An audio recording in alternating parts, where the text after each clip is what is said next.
la crise énergétique a changé la donne.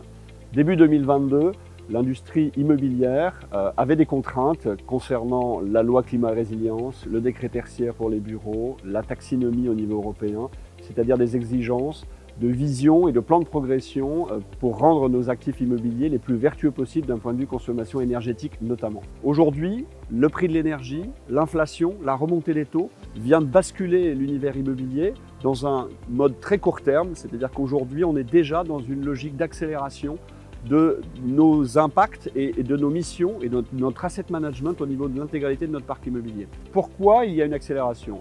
Parce que l'attitude des investisseurs a changé.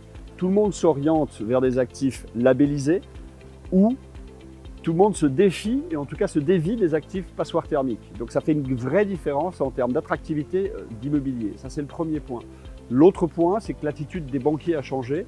Aujourd'hui, soit vous avez un boni en termes de taux parce qu'effectivement vous avez un actif labellisé, soit vous allez avoir beaucoup de difficultés à financer une opération immobilière parce que c'est une passoire thermique et qu'aujourd'hui les banques ne veulent plus financer ce type d'opération.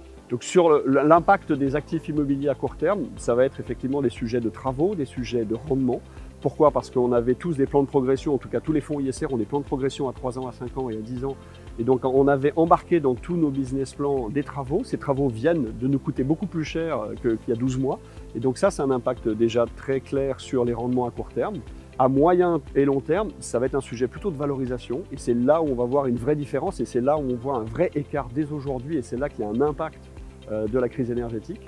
C'est qu'on pensait effectivement que les valorisations allaient évoluer dans le temps de manière assez claire, mais avec une différence de valorisation entre des actifs vertueux et des actifs qui ne le sont pas. L'accélération et les problématiques de prix de l'énergie viennent d'accélérer ça et dès fin 2022, on a déjà des gros écarts de valorisation entre des actifs ESG certifiés, labellisés et des actifs qui sont des passoires thermiques qui trouvent aujourd'hui plus de preneurs sur le marché.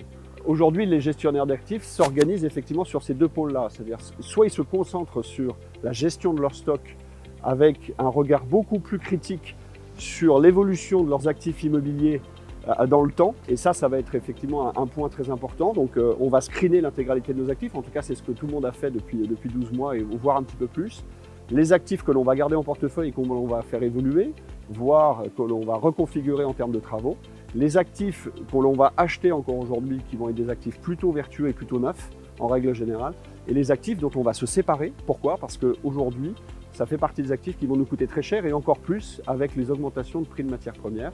Et donc là, on va avoir un vrai sujet de rentabilité sur ces actifs. Donc si on peut s'en séparer, ça va être effectivement une priorité.